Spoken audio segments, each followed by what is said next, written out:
Hello, and welcome back to my channel. My name is Clark, or CP Cunny, and today I'm going to be doing something a little bit different. Now, it was brought to my attention, or rather, I was reminded because I did know before this, but it was brought to my attention by my good buddy Matthew. He's the one who always comments first on all of my videos, even though he's the only one commenting.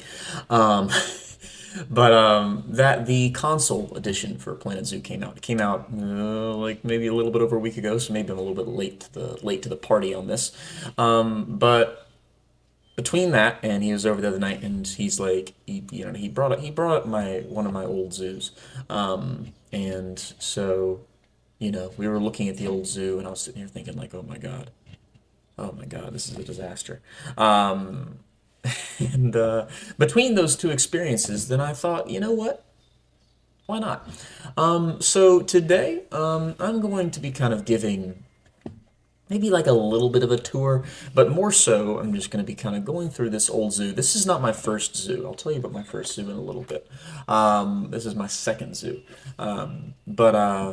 And I'll kind of talk about some things that I experimented with, some things that I learned, some things I did wrong that I have since stopped doing or started doing better, and then some things that I have that I did right that I've kind of stuck with.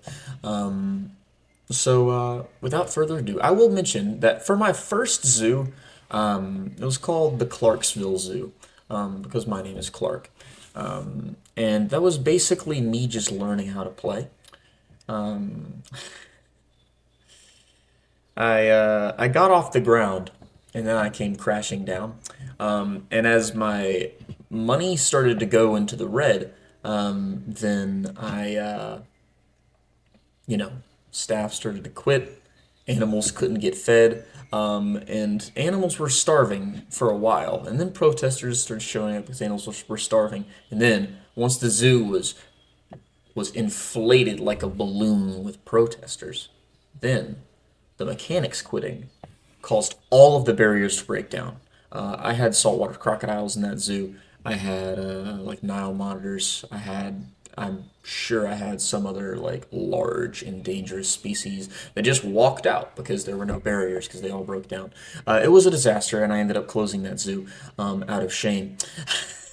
But I learned a lot, and I took those lessons into this one. Now, this zoo I started like I have started every zoo since, which is to just say that I've started the last two zoos, where I make a central plaza and I fill it with exhibit animals. I would recommend that if you're playing franchise mode and you're looking to kind of get a good nest egg built up, then you start with exhibit animals.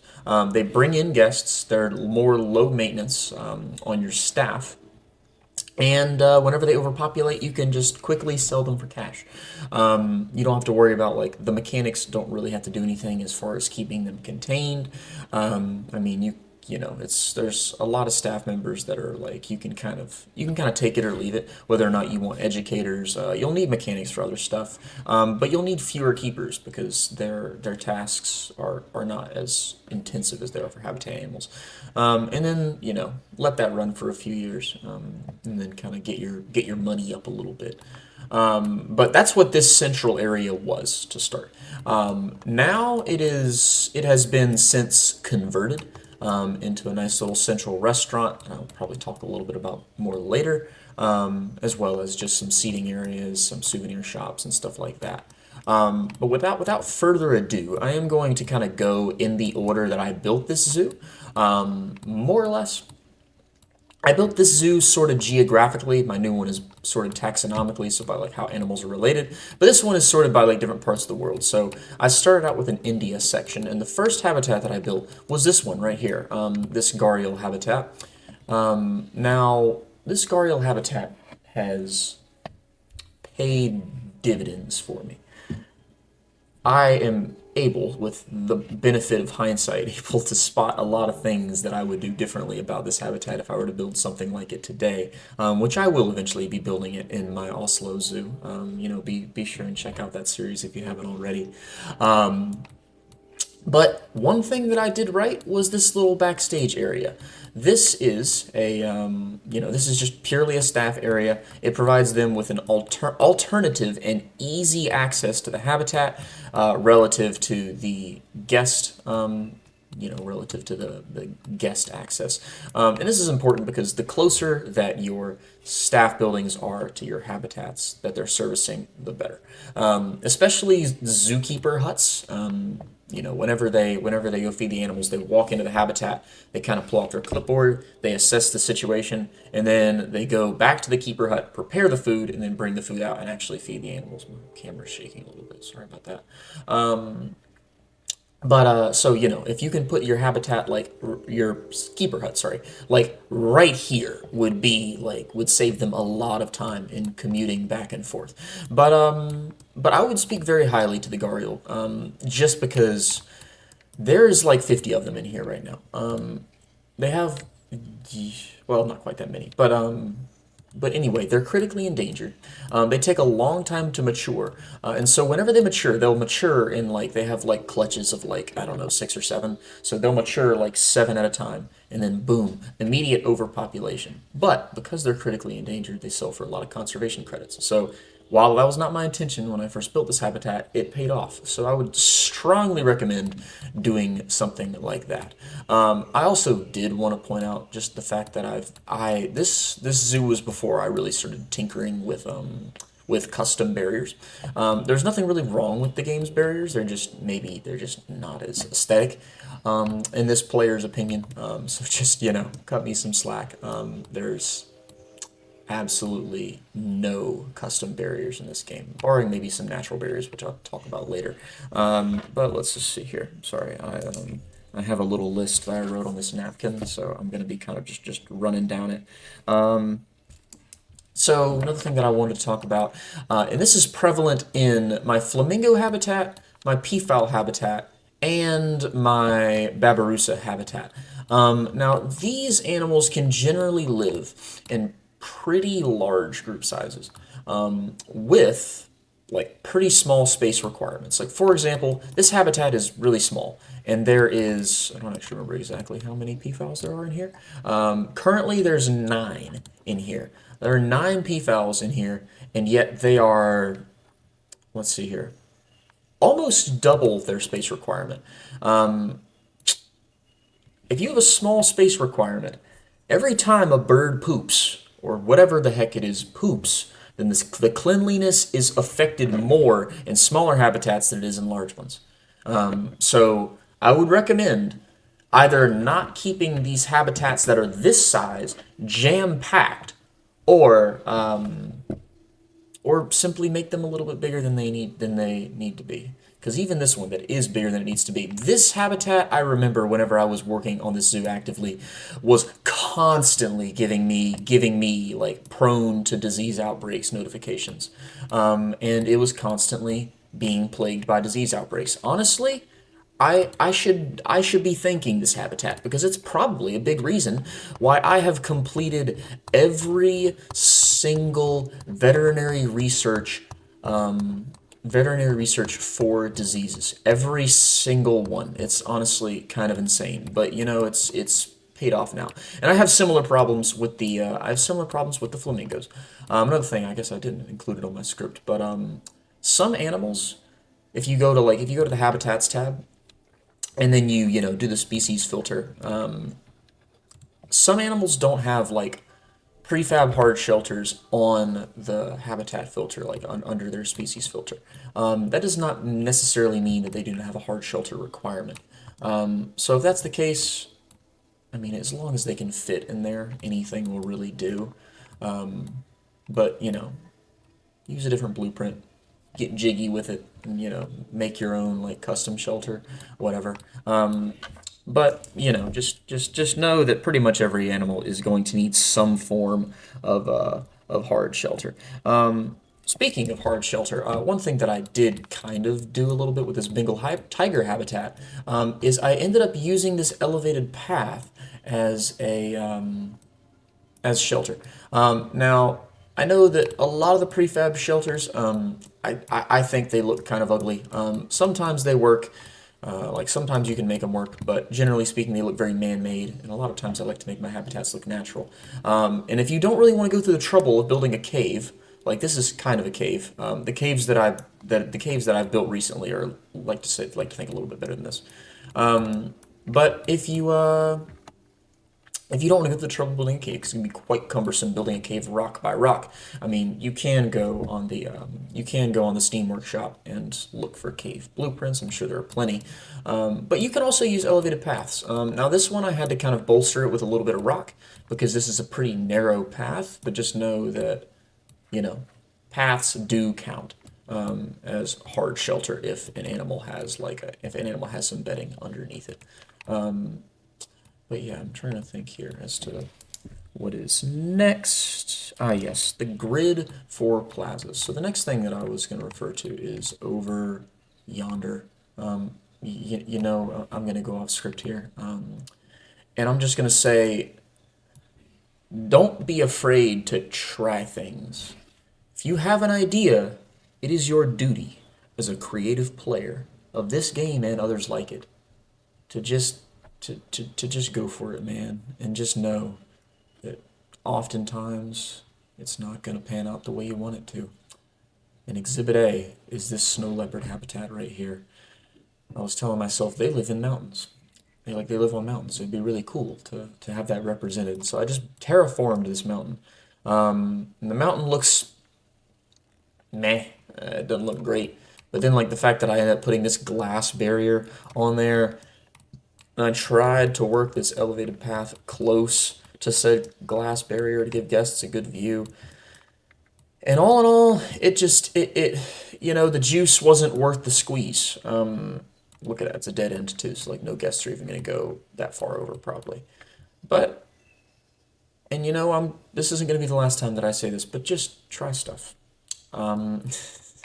Try stuff, and if it doesn't work out, then remember that next time. But back to what I actually had back to what I had listed as things to cover. This here plaza. Now this is little plaza. It's more of a staff area, I guess, than like a guest plaza. But I did a decent job of aligning these buildings. But if I had used the grid, I could have done better. And what I mean by that is like if I were to enter into group edit mode for this, and then I were to go to facilities, staff facilities, and then I don't know, let's just say I'm just gonna pick. Let me see where are the East Asian themed ones. So if I wanted to add this large keeper hut, okay, never mind. It actually doesn't. Well, so what you would have to do in this situation is you would actually have to use the path. You could kind of, I don't know, you'd have to kind of use the path as like an intermediate grid, because you can align paths to grids of buildings and other paths and stuff, and that way you can actually do like large, like consecutive paths next to each other to kind of create like a grid that's actually continuous, rather than having like a bunch of weird curves and stuff that dictate where guests can walk and where they can't, even if the paths are right next to each other. But if you really want to try to align buildings properly, then you can always just align them by, gridding the paths to one building, walking the path up to where you might want that path to lead to an entrance of another building, and then just kind of easily just stick it right where it needs to be. But that's not something that I did here, and it's something that I would do here if I were to make something like this moving forward. But a little bit of wisdom here, and honestly, using the grid as much as you can where it sees fit is just a general piece of advice that I'd advocate with. Familiarize yourself with the grid, because the grid is your friend. Now, the next thing that I wanted to mention is the use of natural barriers. I'm gonna tell you a fun little factoid about the Bornean orangutan. The Bornean orangutan is the largest arboreal animal on the planet. If you see them, then it's like they're big animals. That's a female, so they're gonna be smaller. There we go. They're big animals. But as far as arboreal animals go, they're huge. But as far as like regular animals go, they're just they're big. Yeah, but like there are bigger animals. But they're dense. And like most primates, they are horrible swimmers. I knew that. I also knew that the Bornean orangutan is from Borneo, and Borneo is an island. So, with the idea of taking advantage of the fact that they can't swim and the fact that they live on an island, then I put them on islands. Now, I do still have this other barrier, but I could have used null barriers here. Only reason I think that why I didn't is because of this land bridge. I didn't want them to just walk across the land bridge and then walk along the outside and then get around whatever barrier I did put there. Again, if I were to do it today, I would probably do it differently, but just know that, water is not always an option as a natural barrier because a lot of animals can swim, of course. But water, if you see in like real zoos, then a lot of like zoos will have like habitat, guests, and then between there's just a big, like deep and steep trench. You can do that in Planet Zoo as well. If you make the terrain too like rough for them to cross, the use of rocks or the use of terraforming, then it'll save you a lot of hassle on trying to create an appropriate like true like fence type barrier. Now, I would just say there's a lot wrong with the penguin habitat. I know there's a lot wrong with the penguin habitat. But one thing I think I did right is this building. Now, I have found that building large buildings with paths in them, multi-story, if you can manage it, is a very rewarding experience. It's something that I've done a lot of in my new zoo, and it's something that I did a little bit of in this zoo, and I'll continue to do. But again, use that align to grid tool for your paths, and all in all, I mean, it makes them, I think it makes for more realistic buildings. If you have a restaurant, you get your food, and you're going to probably sit in the same building unless you sit outside. But yeah, I mean, it's like I made this restaurant here that I think turned out pretty well. I ended up making these two buildings right here, which this is another restaurant that I ended up putting the seating on the roof and around it a little bit. And then this is like a little bit of like a welcome center with some information. Has the zoo entrance sign. My hard drive got wiped, so the image that used to be there was for Fuzhou, which is the city that I set this zoo in. But I mean, so I lost that image, but there was like a custom image there, and then also some seating on the roof and stuff. I would just say play around with it. It takes some time to figure out, as you can see. Like if you look at like that is like these paths are not like they're not filling up the whole roof. I kind of just banked on this railing and kind of covering them up, and the bias of being far away. But explore it. It's something that's, like I said, very rewarding part of the building process of this game. Now, this is Exhibit A, B, and I don't know, probably all the way up to like F as far as oversizing a habitat. If you're like me when you play this game, then you're going to be very intrigued by the idea of, oh, I want to make my habitats huge. I want to make them, what I used to do is I used to go into the Zoopedia and I would say, I don't know, King Penguin. And I would say, oh, wow, they can live in groups of up to 500. Wow. If Planet Zoo could support larger group sizes, then I think they would. My guess, and I have not tested this experimentally, is that 500 is literally the maximum number of animals you can put in a habitat of any size in Planet Zoo. But I was sitting here thinking, I'm going to have 500 penguins. I was so excited. Pump the brakes, I would recommend. And use this. I didn't use this much during this zoo build, but if I did, then I would find out that I'm not going to click that to 500. But my point is, I have about 100 penguins in here, and that's a lot. Like just looking around, that's a lot of penguins. That's a lot of birds. And yet I have, let's see here. about over 16 times the required land area that I need, and three, I don't know, pushing 60 times the amount of water that I need. It's 100 penguins, and I gave them the entire Southern Ocean. So I would recommend whenever you're building habitats, and I might be an idiot. There's an odds aren't low that if you're watching this, you've already figured this out. But what I would do is I would literally just build your area and be like, all right, this is where I want to put my penguins. That's obviously way too small. But, and then if you do that, okay, that's actually a pretty cool thing that I just had an idea for. You can actually put a habitat inside a habitat. But tells you your land area right there. Try that. And actually, and it will save you a lot of really, it'll save you a lot of habitats that are just way too big. I mean, you know, it became a whole hike for guests to just traverse this habitat. Same thing with the llama habitat. I made this way bigger than it needs to be. Another, like I guess, another little piece of advice that I would just say is place your enrichment and feeding items near the like where the guests are going to be looking from. So in a walkthrough habitat, place them near the path. In any other one, place it near your viewing galleries.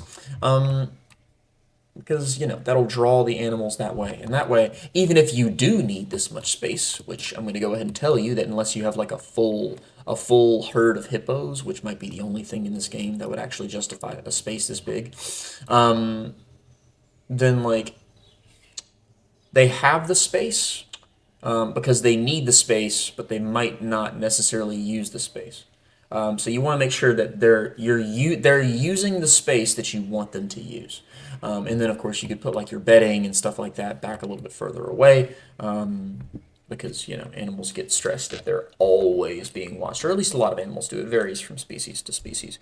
Another little thing that I found out in this zoo is that the boat ride is it isn't what I wanted it to be. So if you look at other rides, namely the like the 4x4 Jeep, is that they have this fun little piece that's literally just a vehicle gate, like this. And you know, whenever a Jeep is getting ready to go through, that gate opens, passes through, gate closes.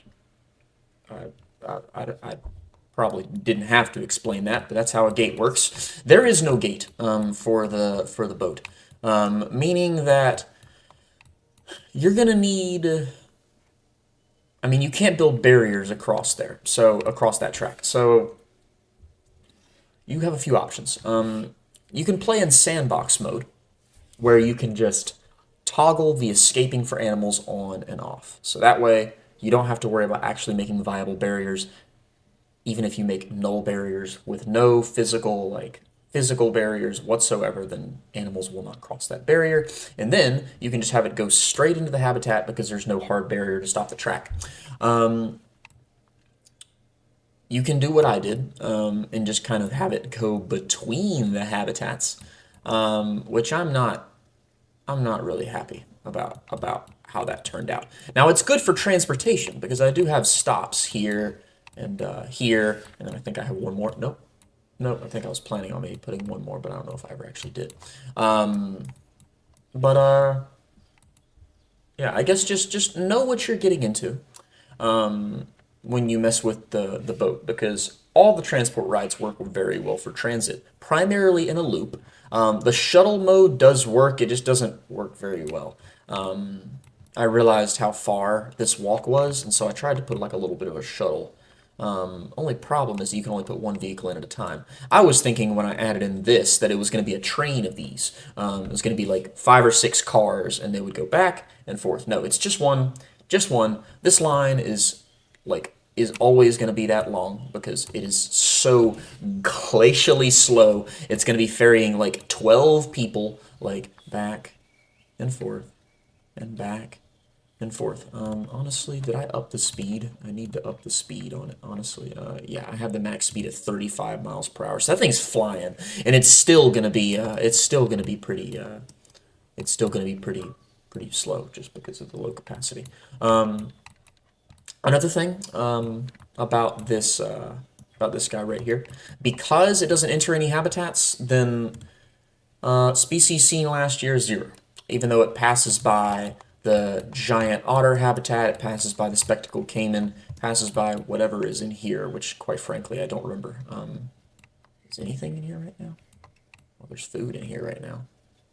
Maybe I might have put 2 spectacled caiman habitats, honestly. Yeah, well, there's a spectacled caiman. But yeah, anyway, no species seen, even though it passes right by them. Nothing in between them but these glass barriers. We got 3 different jaguar habitats just so that I could support larger populations, as well as capybaras. There's like a Baird's tapir over here. I was planning on putting a dwarf Cuvier's caiman in here, which is the last habitat that I built before I stopped working on this zoo because eventually my PC couldn't keep up with the sheer size of it because it's massive. But another thing that I'd like to point out, I guess, and this is something, this is, this is a game where it's like, the more time you put into it, the more, like, the better your zoo's gonna look. It's as simple as that. If you look here, look at that ground. That ground is looking pretty bare. It's literally just trees. It's literally just meant to look good from the air, which it looks all right from the air. But if you get down here, then it's like, yeah, there's not a whole lot of layering and dimension to it. Whereas here, and this is something that that looks even better in my newer zoo, but you look down here, and I actually put bushes and flowers and leafy plants and stuff like that down here at the forest floor. If you want your zoo to look as good as possible, do this.